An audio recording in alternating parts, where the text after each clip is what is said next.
what Facebook shows you to read, what OK Cupid shows you to consider dating. Those things are the product of, essentially like some 22-year-old screwing around on a computer, and the 22-year-old or whoever's programming the stuff, he or she might be kind of an idiot. I've seen that firsthand. So like, I think people should always weigh what an app or a website is telling them. Welcome to Digital Mindfulness, and I'm your host, Lawrence Ampofo. Today we have on the show the entrepreneur and author, Christian Rudder. Christian is a co-founder of one of the world's biggest dating sites, OK Cupid, and he's also the author of Dataclysm, What Our Online Lives Tell Us About Our Offline Selves. This is a fascinating episode, and you should listen to it if you want to find out more about how the way our online selves reflects more and more what we're like in person, and how data from places like dating sites combined with other places like Facebook likes and tweets can give a surprisingly accurate picture of things like a person's sexual orientation and things like intelligence. But before we start, welcome to the show. We bring together the best thought leaders from around the world to teach you how to be your best self in an age of digital distraction and information overload. If you like what we talk about on the show, then come and hang out with us in London at the Digital Mindfulness Live Conference on the 24th and 25th of May. Over 2 days, we're going to have workshops, keynotes, and plenty of opportunities to connect with the digital mindfulness community. Looking forward to meeting you all in London. So, on with the show now with Christian Rudder. Christian, thanks so much for being on a Digital Mindfulness show today. It's a real pleasure to have you here today. Oh, it's my pleasure to talk to you. So Christian, you've done a lot of work on understanding how our online selves reflect what we are offline. And I'm wondering if you can give the audience a little bit more of a sense of how you actually came to be focusing on this fascinating area. Oh, sure. Yeah. I mean, I wrote a book called Dataclysm, and sort of working backwards from there, that book contains or analyzes the sort of sociological implications of all the data that we create when we use websites like Facebook and Google and what have you. And I kind of got my start in analyzing that type of data from a website called OK Cupid, which is a dating site that I started with some friends. And part of what we did there was, look at messaging patterns. It's a dating site, so we want to find out who likes who and all of that stuff. Messaging patterns, swiping patterns, to use the Tinder interface analogy, and just basically the way people judge each other, the way people describe themselves, and look at what it tells us about the actual underlying human beings there. So we started publishing information about how OK Cupid users use the site on our blog, and I sort of extended that to how people using Facebook, all the data they generate, what that tells us about them, other people who use Google search, what that tells us about them, and put it in a book. Mm-hmm. Fantastic. So I mean, I really want to kind of focus on Dataclysm, and with that you coupled your experience in founding one of the biggest dating sites in the world. And I'm really fascinated to know your perspective on the ways that our online selves and our in-person selves interact. Like, why is Dataclysm so important? Well, I mean, as we've sort of allowed these technologies further into our lives, I think the difference between our online and our offline selves is actually quite small. I mean, I think that distance is smallest when looking at dating site data, because dating sites are sort of unique. They're trying to affect a real world outcome. Twitter isn't actually trying to get you to meet your followers or the people you engage with on Twitter in person. I mean, God forbid in some cases, but and Facebook is there to sort of mediate your online friendships, but it's actually not trying to create new offline friendships for you, whereas a dating site is trying to get two specific people to meet in person. Like, you meet on the website and that's all well and good, but all of the actual dating and the romance and the sex and all of that stuff happens offline. And so your online identity has to fairly accurately reflect who you actually are offline. And so starting from that, I would look at, the way people judge each other on race or attractiveness and all of these things, because it's a pretty close proxy, I think, for how they do it in person. And things like Google search is that's a really good reflection of sort of a person's actual inner psyche. There's not really any posing that you do when you open up Google and you're searching for whatever information about a school or jobs or a medicine to treat hemorrhoids or whatever. These are all things that your actual person, rather than say your online avatar, are interested in. And I think just because apps and websites are so integral to how we live our lives, our real lives, the way we use them reflects those lives pretty accurately, or let me say increasingly accurately, for sure. And that was really going to be my next question, because, we've just been covering how our online identities are almost a reflection of who we are in person. But I'm wondering if the same thing can be said about behaviour. Are we behaving the same online as we tend to when we're offline, or not? Well, yeah, I think it does. We get, just to use your example, we do get our news from the internet, and that news is processed by our actual human brain, and then we go out and do things like vote based on it, right? So I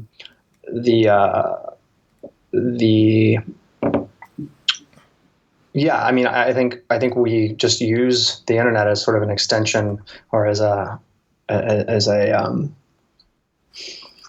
kind of indispensable assistant for our real lives. This is different than the internet was in, say, 2000, when everybody had like an avatar. You chose some screen name, you were in some chat room, and you could pretend to be whatever you wanted to be, and there was really no way for anyone to check up on you. There was no real identity for any person, really, before social media. So you could kind of do whatever and then go about your life. You could have a sort of role that you played online, and then go off and do whatever. And obviously there was still news that you were getting and so forth, but people still mostly read the newspaper or watched TV back then anyway also. So, I think there are, I'm not saying everything online is real. Certainly people lie about themselves, and news can be fake or not. But the role that the online world plays in our real lives is very large. So I guess, given how close then who we are online relates to who we are when we're not online, were you surprised by the findings? Were you surprised by just the behaviours and the attitudes of humanity, given the analysis that you've done? I was surprised to a degree, but I think the more I looked into this stuff, the more the data sort of confirmed people's expectations, or my own expectations, I guess I should say, of how people act. Our intuition about how people behave themselves has grown over hundreds of thousands, if not millions of years, and it's pretty good at this point. And certainly, kind of these tropes of like, well, men just want to date a younger woman. That turns out to be true when you look at the data. Of course, it's like amusing to see how true it actually is. It's extremely true. In fact, men really only want to date like 21 and 22-year-olds, even if they're, say, 40. Of course, they have to settle because the 21 or 22-year-old woman doesn't want to date a 40-year-old guy. But you see these sort of stereotypes, if you will, play out in the data, in the actual data, and it's often just funny watching how that happens. But the stereotypes are nonetheless quite true. It's really interesting, isn't it, that these stereotypes, which are being confirmed by your data, are things, that in polite company we just think are incredibly offensive or horribly cliche, and that we just try and steer away from them. But actually, it sounds like there's a lot of confirmation bias going on, that actually these stereotypes just turn out to be true. And I think anyone could, if anything, our past experience makes us grope for other rationalizations. Like I've seen this so many times in life where I'll present, say, the racial data from OK Cupid and from every other dating website, and the upshot there is that generally Asian men and Black men and women have much worse experiences on dating sites. They get fewer likes, fewer messages, fewer replies, all of that stuff. And I think any neutral observer would come in and draw the same conclusions that they are suffering from some sort of discrimination, essentially, on dating sites.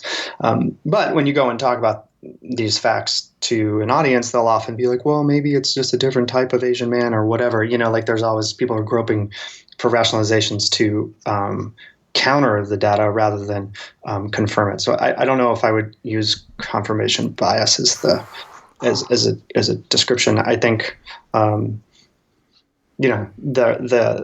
like I said, like I think people's stereotypes about, attraction, race, whatever, about people in general have evolved or have been developed for a very, very long time, and they're pretty accurate. I just want to clarify, when I say stereotypes are totally accurate, I don't mean stereotypes about like, white men can't jump or whatever, like essentially cultural stereotypes, or especially, I don't know how to differentiate between stuff like that and what you see in the data. I guess, I mean,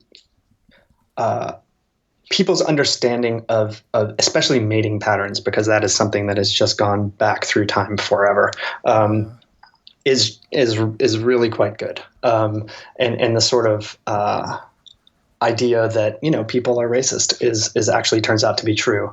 So I guess I should probably have chosen a different word than stereotype.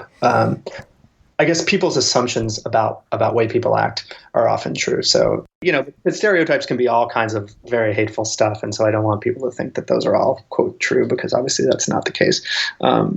So yeah. It's awful though, because for me, like, I can feel the hairs in the back of my neck starting to bristle, because we've had the nature versus nurture debate for decades and decades, and the whole idea that no matter what happens, that actually it's our history and it's our upbringing over generations that determines who we're going to find most advantageous and attractive as a mate.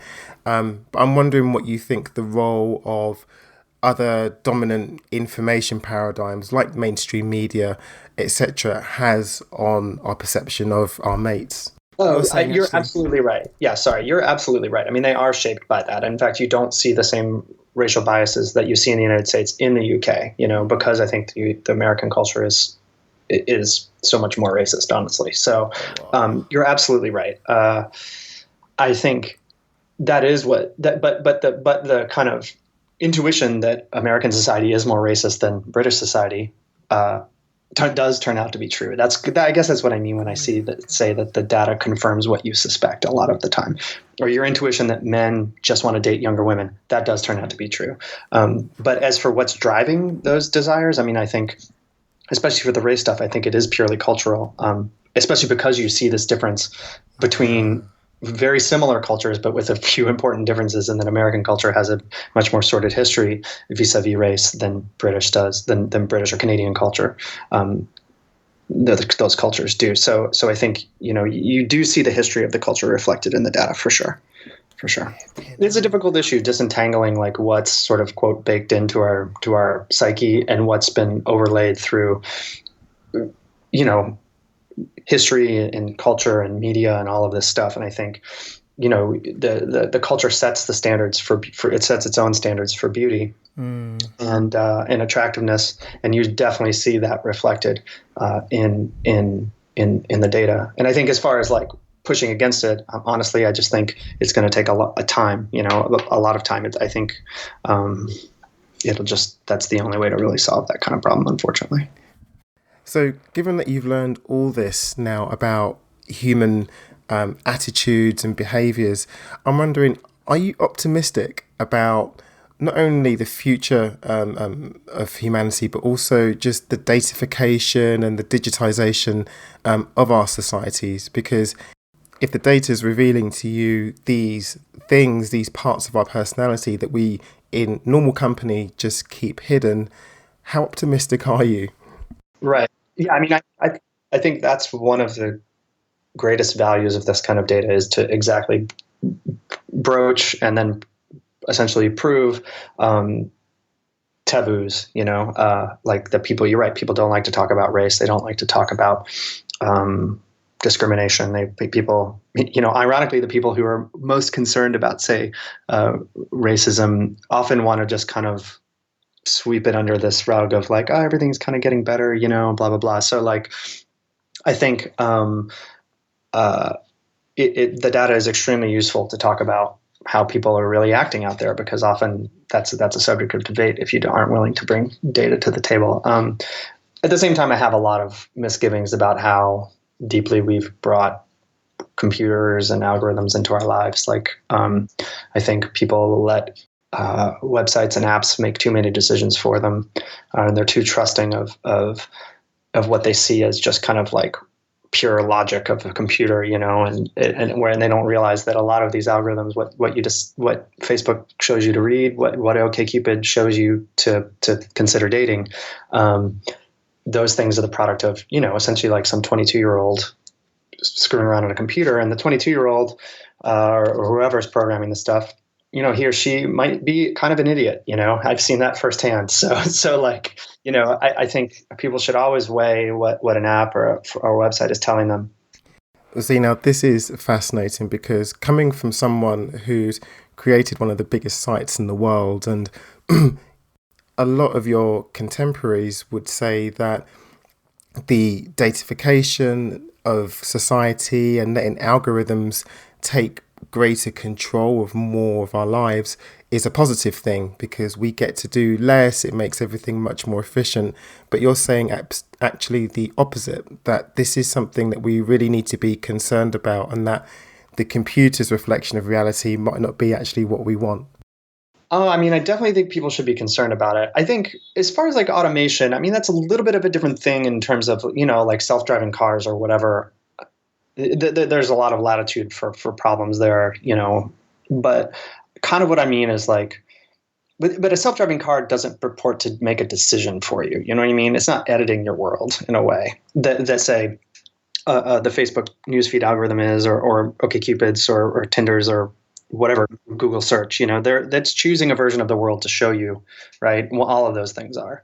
Amazon's product recommendations, all of that is choosing a version of the world to show you. Whereas like a self-driving car, that's like doing a physical thing for you, or like some new type of whatever construction technology that it's going to cost people their jobs, and I'm not making light of that. But at the same time, it's doing something physical. It's not changing their mental perception of the world.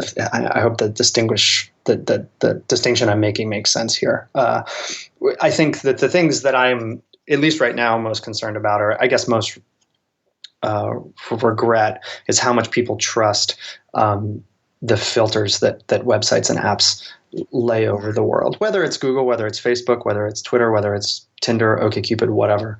All of those algorithms are choosing a version of the world, and that version of the world is often has been designed by who knows. I mean, I just say firsthand, like it's mostly the version of the world is meant to serve the continuing popularity of the app or website that's showing you whatever it is. So like they're not truth, that's for sure. It's really interesting what you're saying, how these algorithms present a version of the world to us that we just accept. And oftentimes it may not be something that the algorithm itself has chosen, but something that comes from someone else who's programming that. But I'm wondering, given everything we've just been speaking about, and particularly something as pernicious as racism, I'm wondering if you think then that algorithms then also, or the people designing them, have a responsibility, whether they can actually change social attitudes towards things like race for the positive. I mean, I think first of all, I mean, race explicitly isn't factored into any recommendation algorithm that I'm aware of. I think the discussion of the race data is just all of the you're right. If race were folded into these algorithms, yeah, then you would have a problem, but it's not. I'm 100% sure of on OkCupid and 99.9% sure of on every other dating app, because that would be such a scandal. It would be insane. And nobody wants to create that world, right? So I think the data that you see reflects the larger cultural pattern, which is also self-reinforcing and very hard to change. And I think, we've had discussions, or we've had. I'm no longer at OkCupid, just to be clear to your listeners. But while I was there, we did have discussions about, well, what do we do here? How can we use our recommendation engine to sort of counter this pattern. But the sad fact, I think, is that, what happens if people are telling us they don't want to date Asian men, for example, if women are telling us they don't want to date Asian men. Okay, well, are we gonna, we're gonna show them more Asian men? That doesn't, I don't know what that solves. They're just going to continue not wanting to date them or leave the site because it's not doing what they want to do. I mean, I hate to break it down that specifically, but it's a conundrum. Like, we can't change we definitely can't go back and change people's opinions that existed long before they ever logged into OK Cupid. You know what I mean? Like, if people do have that sort of bias, consciously or unconsciously, that existed years before they ever came to our website, And so there's just, I just don't believe, or let me put it this way, I've never heard a plausible algorithmic solution to something like that. Like, I just don't know what you do. You're like, maybe we'll show them only the most attractive Asian guys so that they'll see that they really should be open-minded about this. I guess that could work, but it also just might set everybody up for a pretty bad time, and especially for the men, the Asian men here in question, like, they're not like a pawn in our game either, like, their role on OK Cupid isn't to make people more open-minded. It's to find someone to go on a date with, and like, they're not fodder for our social engineering any more than the proverbial straight female in this question is. It's just not, there's not a good answer there, unfortunately. So, having done all of this analysis and having all of this information then about human attitudes and behaviours, what then brings people together? Oh, well, that's. I've never actually had anyone ask me that question. I think that the things that bring us together the most. God, I don't even know anymore. so much of the discussion is about what drives us apart, and the easy answer to that question is, I think, race is probably the biggest, most divisive factor in terms of any of the data that I've seen. In terms of what brings us together, I mean, you have a lot of unexpected data surrounding, say, the strength of marriages. I think one chapter in the book that I liked a lot was looking at how your friend network on Facebook, or sort of you and your partner's friend networks on on Facebook, the pattern that those friend networks make can be predictive of how strong your relationship actually is. And you find that the more you and your partner are kind of the hub of a wheel, so to speak, and that all of your friends sort of point back to you but not to each other, the stronger it is. Like, having a situation where you and your partner's friends are all also friends with each other. Mm-hmm. So it's kind of one big diversified web, makes for more precarious relationships. I don't know why, but it's been shown that that's the case. As far as like, what sort of makes each person who he or she is, which is the third and final part of the book. Yeah. The thing that I most enjoyed doing was analyzing the sort of most typical words that people use in writing about themselves. I read that. It's great. Yeah. And I think you generate just really awesome lists that are kind of so stereotypical that they're really funny. Like, white men, the kind of most typical word or most outlying word for them is, it's stuff like, the band Fish, which I don't know if they're popular in the UK, but in the United States, it's like you couldn't think of a more white dude band, or like woodworking and stuff. There's just all kinds of ridiculous stuff that you find when you really reduce people or kind of get down to the mathematics of what they're writing about. It does turn out to be almost like a stand-up comedy routine version of that type of person. The most popular or kind of most distinguished phrase for black men, for example, is dreadlocks, which, obviously not every black man has, as I'm sure you're well aware, but at the same time, only black men have dreadlocks for the most part. So it's just kind of like a funny perversion of people, I guess. Oh my God. Where can people find out more about you and your work and by Dataclysm? Well, thank you for asking. Dataclysm is available on, Amazon for sure. Pretty much, it's one of those wherever books are sold type of deals. It came out a couple years ago, so it might not still be at your local bookstore, but it's certainly available online.